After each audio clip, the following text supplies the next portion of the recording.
Assalamualaikum warahmatullahi wabarakatuh. Selamat datang kawan-kawan semua di channel Riam Biru. Terima kasih banyak untuk kawan-kawan yang sudah berkenan hadir di channel ini. Dan pada episode kali ini ada satu cerita datang dari Mas Tohari di Gresik. Mas Tohari bercerita atau menceritakan tentang satu kejadian horor yang pernah dialaminya. Itu sekitar awal tahun 90-an. Jadi Mas Tohari itu udah lumayan cukup berumur gitu ya. Di awal tahun 90-an itu, Mas Tohari itu usianya udah ya sekitar 20 tahunan gitu ya. Menginjak usia dewasa dari remaja. Jadi waktu itu Mas Tohari lagi santai-santai di rumah dan tiba-tiba sore hari sekitar jam 5 ini ada pamannya datang, belum mandi, belum apa gitu ya. Itu datang, ucuk-ucuk, jalan cepet, buru-buru ngedatengin Mas Tohari yang waktu itu lagi duduk di teras di sana. Ini lagi kayak mau bikin layangan, bikin kerangkanya gitu ya, dari bambu itu. Nah itu disamperin sama si pamannya. Ri, ini kan dipanggil. Iya, Pak Lek gitu, manggilnya Pak Lek aja. Iya Pak Lek, kenapa? Ri, kamu nganggur nggak katanya, kata si pamannya itu. Iya, kenapa Pak Le gitu kan. Padahal memang lagi ini, kamu nganggur nggak? Ri, temenin yuk katanya begitu kan. Temeni kemana Pak Le? Temenin, jemput Suni katanya. Suni itu adalah adik sepupunya Mas Tohari. Usianya masih remaja begitu. Loh emang kenapa Suni? Nah setaunya Mas Tohari itu, si Mbak Suni ini, dia itu bekerja sebagai seorang asisten rumah tangga waktu itu. Nah, bekerja sebagai asisten rumah tangga di salah satu daerah di sana, masih satu kota, satu Gresik, cuman lumayan cukup berjarak. Jadi, kayaknya nggak mungkin kalau misal pulang pergi kayak gitu. Akhirnya apa sih Mbak Suni sendiri, itu tinggalnya di sana, di rumah majikannya. Hari Minggu itu baru pulang, kayak seminggu atau 2 minggu sekali itu baru pulang ke kampung. Nah ini pamannya datang kayak gitu. Emang kenapa Pak Lek Suni? Wis udah ceritanya nanti kamu siap-siap kata si pamannya gitu kan. Ya udah Pak Lek, merasa ini ada sesuatu yang genting, ada sesuatu yang gawat. Akhirnya sudah, pamannya pun pulang ke sana, masih buka baju begitu kan, pakai celana pendek itu datang ke situ. Nah pulang, Mas Tohari pun akhirnya ditaruh semuanya, diberes-beresin, dan dia langsung mandi gitu kan. Nah begitu mandi selesai, bapak sama ibunya kan nanya, Ri kenapa Ri? Ada apa gitu, Pak Lekmu kesini tuh kenapa?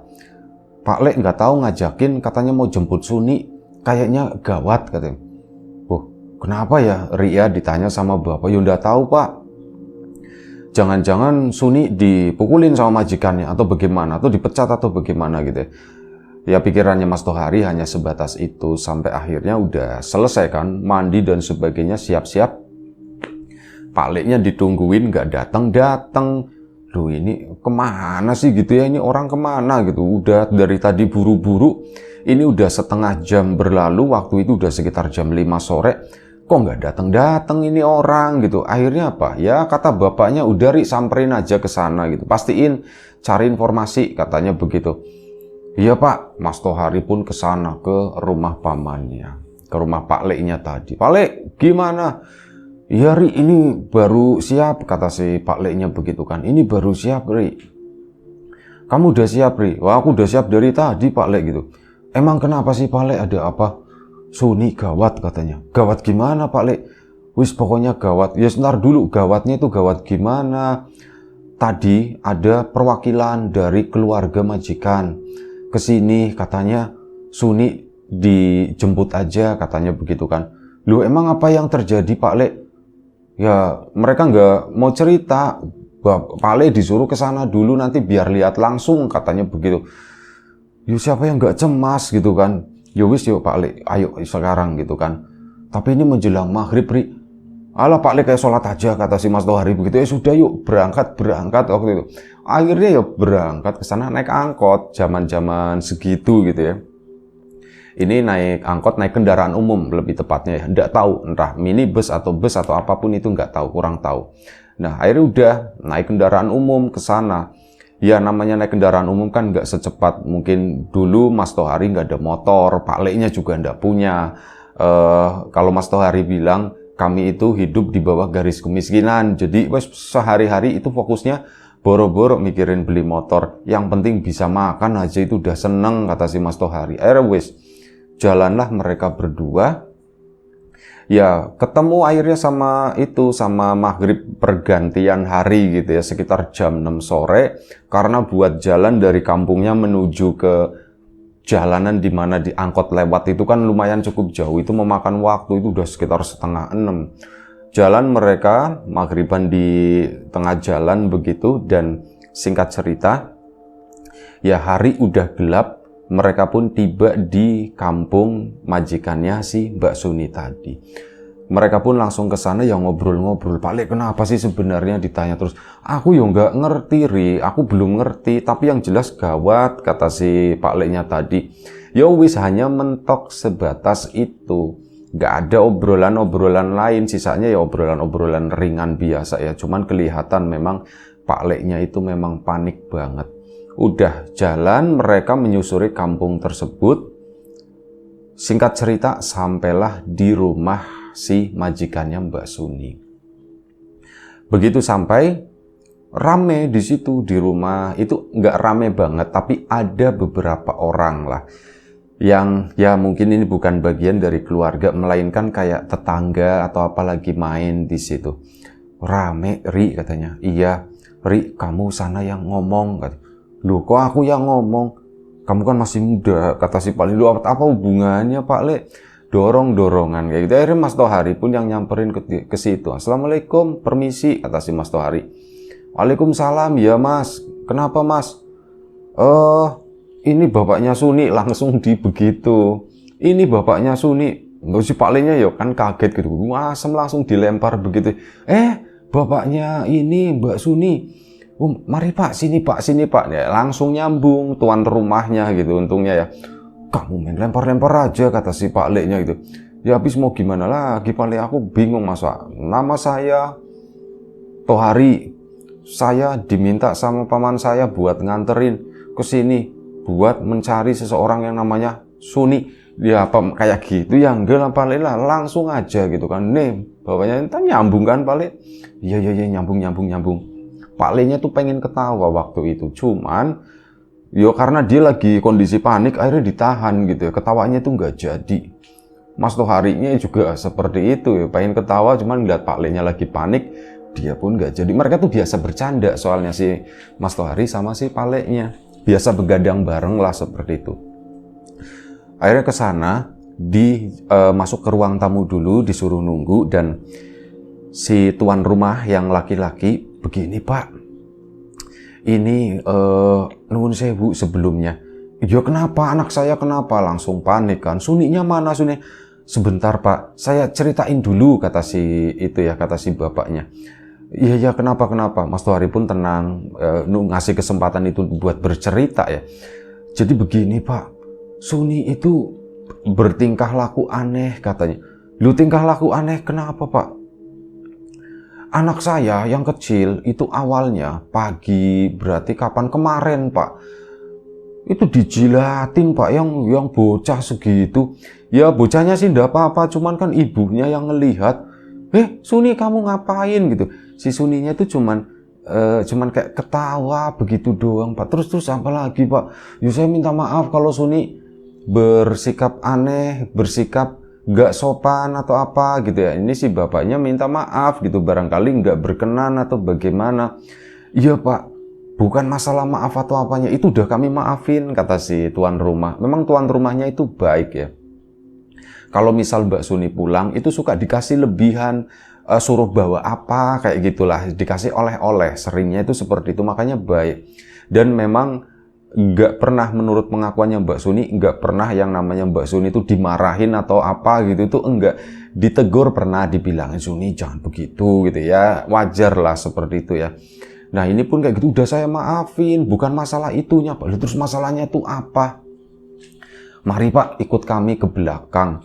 Akhirnya ikutlah ke belakang si Bapak sama Mas Tohari.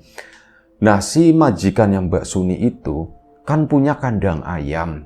Kandang ayam dari bambu dengan ukuran yang lumayan cukup besar. 1,5 dikali 2 meter. Tingginya nggak tahu berapa.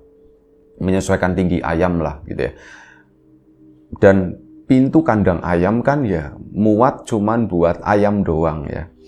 Nah, di situ ya pertama bapaknya kan dibawa ke belakang. Mas Tohari juga ngapain dia ke belakang gitu, ada apa ya?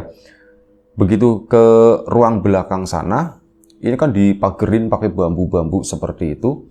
Gelap di belakang, nggak terlalu terang. Ya nyariin tuh, mana Suninya. Ternyata si tuan rumah tadi nunjukin. Pak, itu Pak.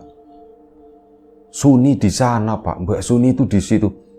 Di mana? Mbak Suni itu waktu itu pakai kaosnya warna kuning ya. Jadi akhirnya gampang terlihat di kegelapan. Loh, astagfirullahaladzim, kok di situ? Kata si Pak Leknya Mas Tohari. Loh, kok di situ? Iya Pak, kami juga bingung. Suni, dipanggil-panggil sama bapaknya kan. Mbak Suninya itu diem aja. Suni. Kamu kenapa di situ? Pak, sampean lo kok sembarangan, anak saya kok dimasukin ke kandang ayam seperti ini. Itu tahu langsung kandang ayam dari bentuknya, pintunya yang khas begitu ya.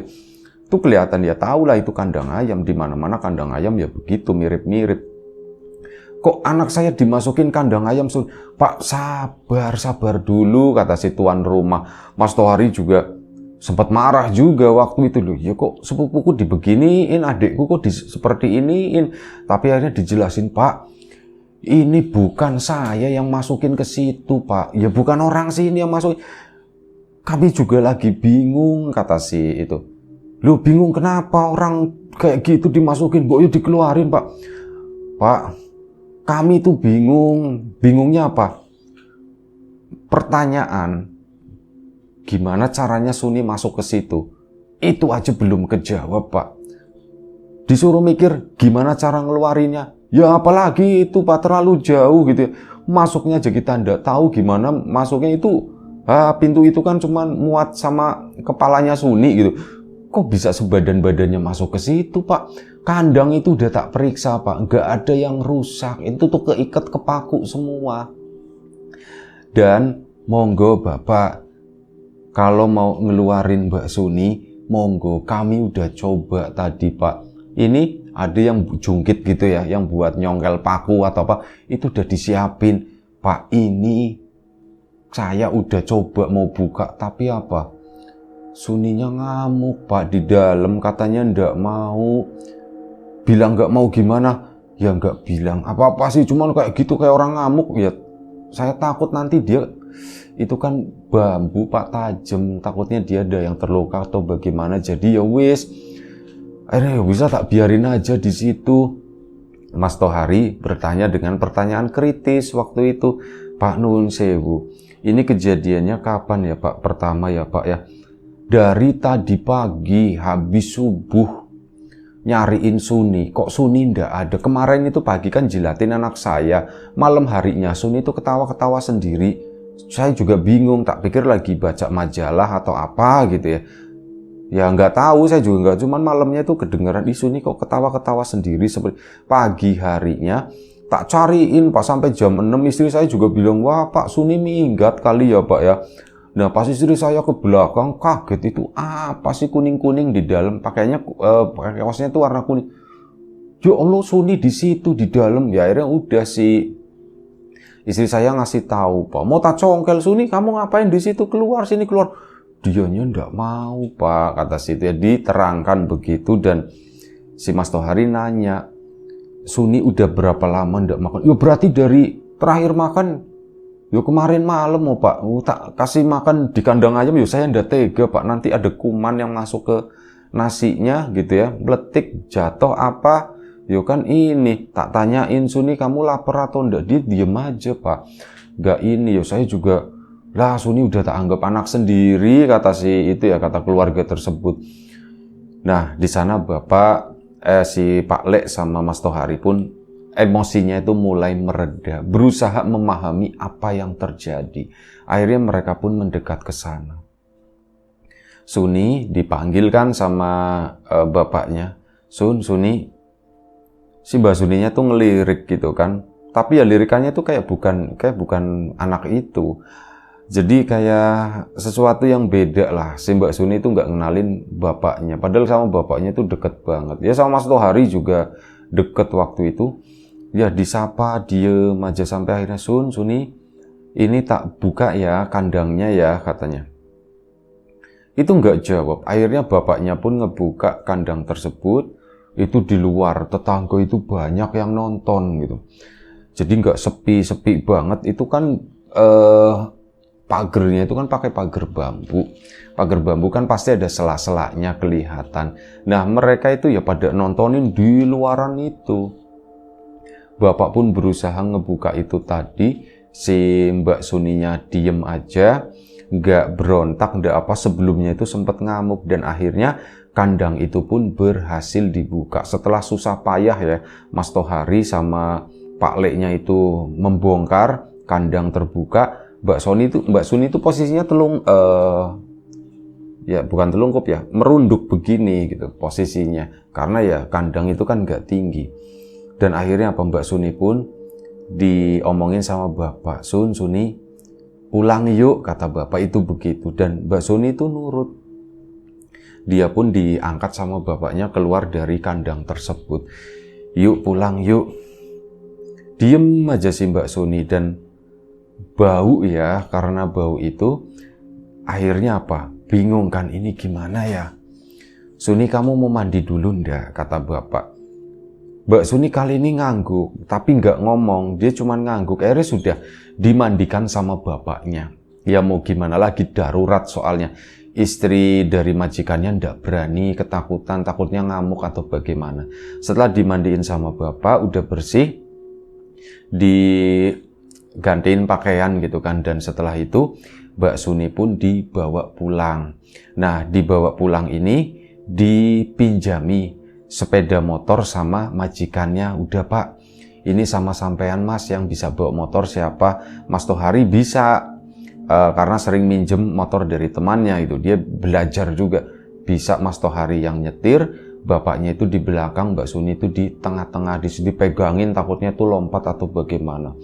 Tenang kondisinya Mbak Suni sampai akhirnya dia pulang ke rumah. Pulang ke rumah ke situ, pakaian-pakaiannya itu masih di sana ya, dibiarin aja dulu. Nah sesampainya di rumah ya ibunya kan juga kaget. Kenapa Suni, kenapa? Waktu itu diem aja. Dan sekitar jam 9:30 malam waktu itu, Mbak Suni lagi duduk di sana ditemenin sama ibunya. Dari tadi tuh diem aja nggak ngomong. Dan akhirnya Mbak Suni tuh ngomong, Bu, kepalanya sambil merunduk begini ya, Bu. Iya Sun, kenapa? Loh Bu, kok aku di sini? Oh berarti udah sadar Mbak Suni. Bapak pun langsung nyamperin si Pak Leknya itu. Mas Tohari kan masih di depan ya. Mas Tohari pun ikut ya nengokin gimana kondisinya. Karena apa? Banyak pertanyaan dari warga. Mas Tohari itu yang menjelaskan di situ jadi PR-nya. Dan akhirnya sudah Mbak Suninya pun udah kembali normal waktu itu. Dan dia pun akhirnya bercerita, Suni, apa yang sebenarnya terjadi gitu kan. Mbak Suni itu diem, aku juga sebenarnya bingung Pak. Jadi begini kata Mbak Suni, entah pada malam ini, malam apa sih ya Pak ya, diterangkan kan waktu itu, ini malam Kamis misalkan. Ini malam Kamis, nah kemarinnya itu, berarti saat si Mbak Suni kepergok ngejilatin anaknya si majikan. Nah ini malam harinya, malam sebelumnya berarti. Ini Mbak Suni tertib jam 9 itu udah tidur karena besok pagi itu udah bangun gitu. Jam 9 udah tidur. Nah di dalam tidurnya tersebut Mbak Suni itu seolah-olah kayak mendengar ada suara ketukan pintu dari depan. Tek tek tek tek tek. Kula nuwun, ada yang permisi, ada tamu dalam mimpinya. Dan akhirnya apa? Mbak Suni pun bangun dalam mimpi tersebut. ke sana menuju ke pintu depan. Suasananya sama, malam, majikannya itu nggak kelihatan, mungkin ya pada istirahat atau bagaimana. Keluarlah atau ke depanlah si Mbak Suni tadi, dilongok begini, ya kan itu malam hari, nggak boleh buka pintu sembarangan. Mbak Suni pun apa? Akhirnya balik lagi, belum sempat ngelongok, belum sempat apa, cuman mempertimbangkan, loh ini sudah malam, tapi Mbak Suni nggak ngelihat jam. Di dalam mimpi ya ini ya, loh udah malam kok ada ketok-ketok, udahlah, aku nggak berani buka gitu ya, siapa tahu orang jahat. Akhirnya Mbak Suni pun balik lagi ke kamarnya, ke sana, pintu ditutup, grep, balik rebahan lagi, tiduran. Nah, ini setelah dia tidur, dia itu terbangun, dan saat terbangun itu memang nyadarin, aku mimpi tadi atau beneran sih ya? Ya sempat bingung juga. Ada suara ketokan dari kamar, pintu kamarnya Mbak Suni yang ditutup itu, tak tak tak tak tak. Biasanya kan majikannya atau apa gitu kan. Iya bu, nggak ada sautan apapun, tek tek tek tek tek tek. Loh siapa ya gitu ya yang ngetok-ngetok gitu. Ya Mbak Suni kan buka pintu biasa aja, jegrek, bukan majikan laki-lakinya, bukan, baik orangnya itu. Dibuka jegrek, nggak ada siapapun di situ. Loh kok nggak ada siapa-siapa di sini, kata Mbak Suni. Mbak Suni pun bingung, siapa ya yang ngetok tadi, orang suaranya itu jelas banget. Kali ini suara ketokan datang dari pintu depan. Tek tek tek tek tek tek. Kok dari pintu depan ke sana? Mbak Suni pun ya akhirnya ke situ kan. Siapa ya? Nah pas ditengok di jam dinding itu jam 12:30 pagi. Jam 12:30 pagi kok ada yang ngetokin seperti ini? Siapa ya? Orang mau ngapain ya? Akhirnya apa? Mbak Suni pun ke situ, ke depan sana. Kan lampu ruang tamu itu udah dimatikan ya. Jadi dia mengendap-ngendap ke situ, nggak ada niatan mau buka pintu sama sekali. Cuman mau ngecek itu siapa. Dilongok begini, kok nggak ada siapa-siapa yang ngetok. Pintu itu bunyi, tek tek tek tek tek tek. Dilongok begini sama Mbak Suni, itu nggak kelihatan siapapun. Ya karena penasaran waktu itu, kok bisa ya pintunya kok bunyi sendiri seperti ini. Aku ndak enak sama majikanku kalau misalnya ada ketok-ketok kayak gini nanti mereka bangun atau keganggu. Mbak Suni pun buka pintu, jegrek, nekat dibuka begini. Nggak ada apapun, kata Mbak Suni. Aku nggak ngelihat apa-apa, aku ya nggak ngerasain apa-apa. Terus udah, pintu kan tak tutup lagi, jeglek. Aku balik masuk ke dalam sana. Anehnya, saat aku lagi jalan menuju ke kamarnya lagi ke sana, dia itu merasa ada yang ngikutin. Aku kok merasakan ada getaran di kaki langkahku gitu ya, jelek-jelek tapi nggak sinkron. Loh, kok kayak ada langkah lagi, seolah-olah ada yang ngikutin aku di belakang. Mbak Suni ya nengok ngelirik begini, di belakang nggak ada siapapun.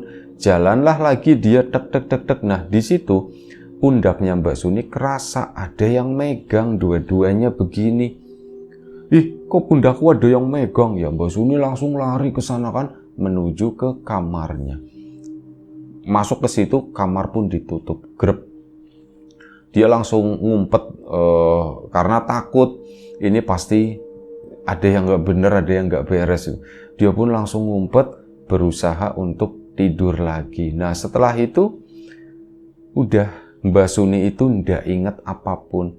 Habis itu aku nggak inget apa-apa Pak gitu kan. Kamu nggak inget apa-apa gimana Sun? Ya aku nggak inget apapun, bener-bener. Setelah itu seingatku terakhir ya aku tidur sama, kok aku sampai tahu-tahu sampai ke sini gitu. Dan di tangannya Mbak Suni itu ada peri-peri sedikit, itu ada besetan-besetan bambu gitu ya.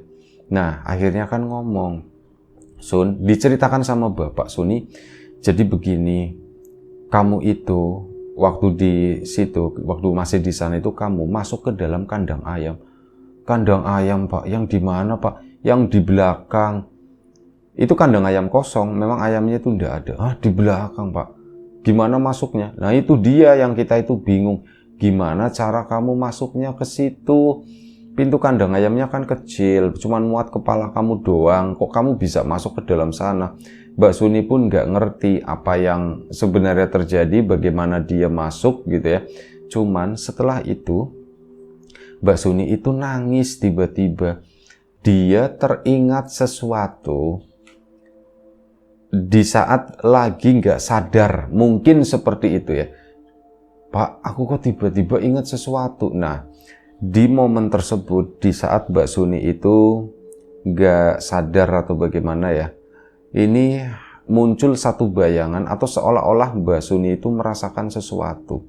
Jadi dia itu berdiri di suatu tempat di sana, di depannya itu ada sebuah kayu kayak buat panjat pinang segitu, cuman nggak setinggi itu, paling tingginya sekitar 3 meter. Nah, di atas kayu tersebut itu berdiri seorang anak kecil. Bener-bener ini kayu buat yang kayak buat panjat pinang, pohon pinang itu ya. Nah, itu atasnya kan dipotong truk. Ada yang berdiri anak kecil di atas. Kan Mbak Suni bilang, kamu turun, jangan di situ, nanti jatuh. Dan akhirnya si anak itu tuh turun. Begitu turun, teplok. Itu jatuh Pak di depanku Pak. Ya ini si Mas Tohari mendengarkan sambil membayangkan. Dia akhirnya bertanya langsung to the point. Mati Sun atau gimana gitu. Nanyanya tuh seperti itu.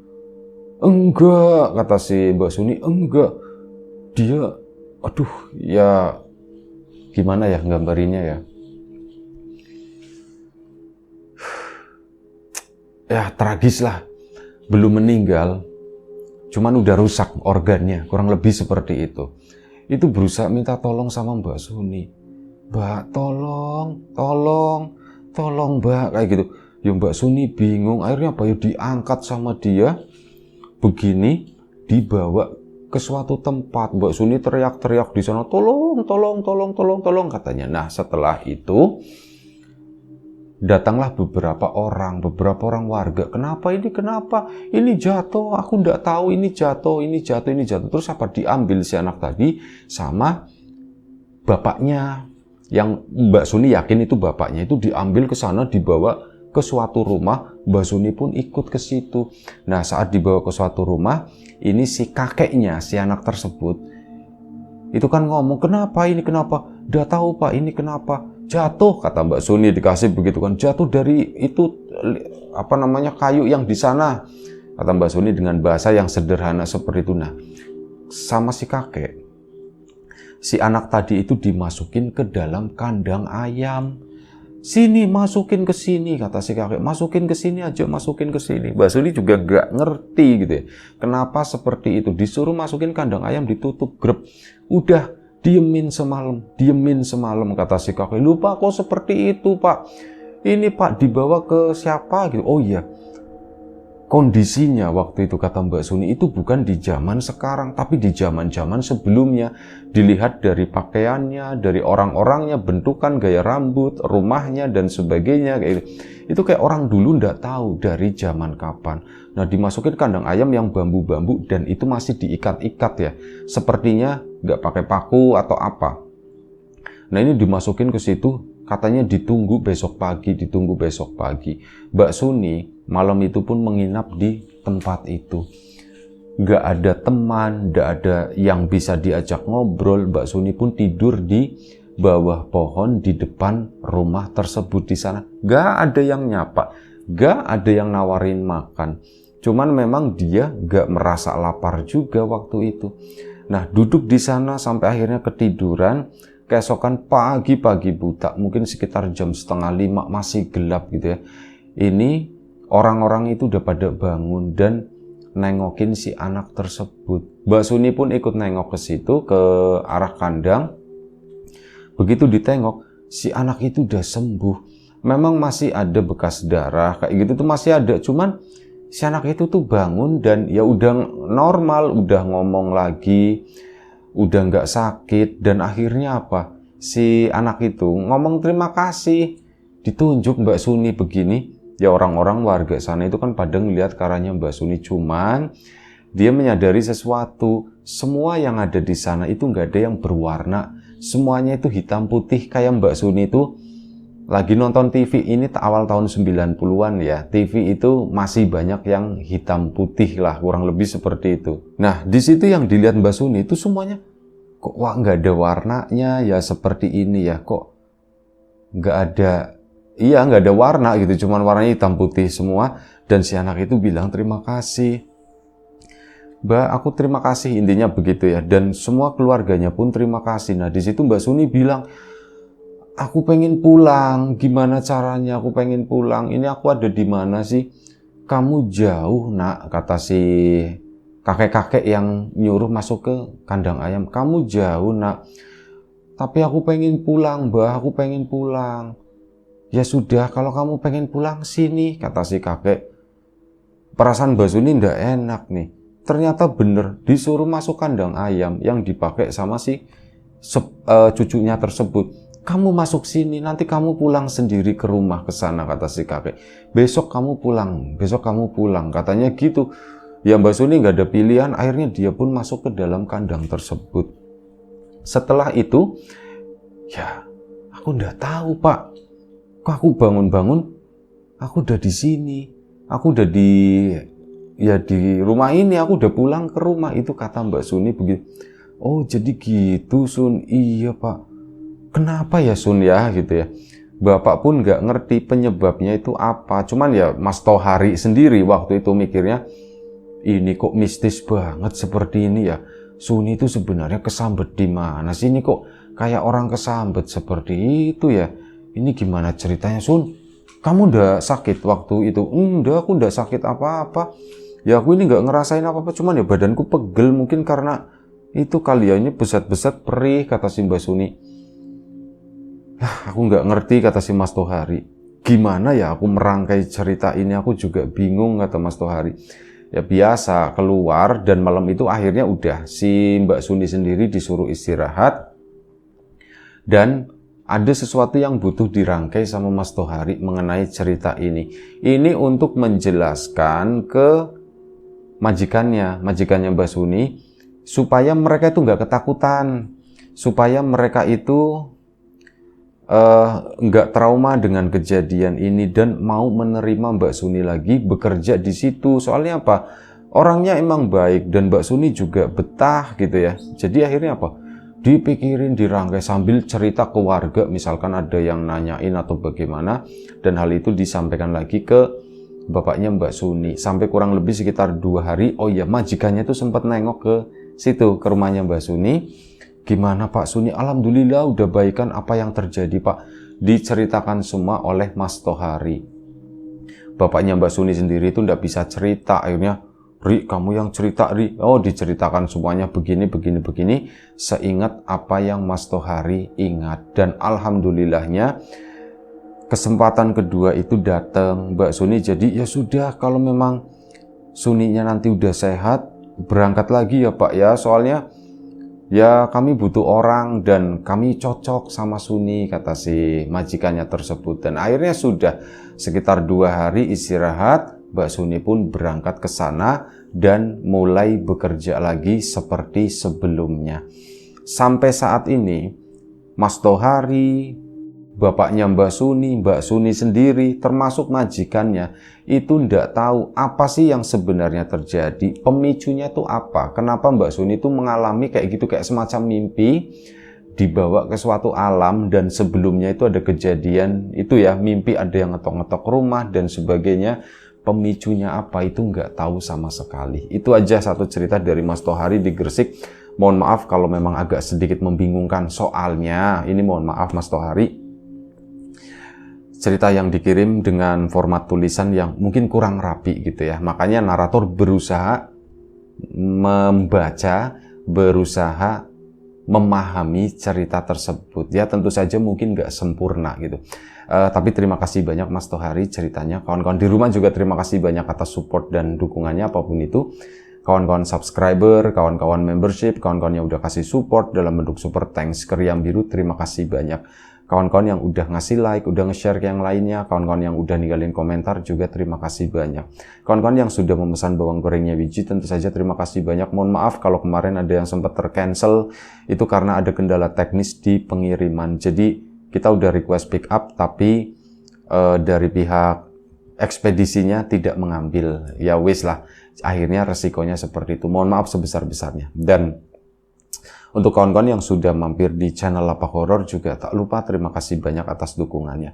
Doa terbaik dari kami untuk kawan-kawan, semoga selalu diberi kemudahan dalam hal apapun, termasuk kemudahan dalam hal rizki, yang sakit segera diberi kesembuhan, yang sehat tetap dijaga kesehatannya. Sampai jumpa di episode selanjutnya Riam Biru, jaga kesehatan kawan-kawan semuanya. Assalamualaikum warahmatullahi wabarakatuh.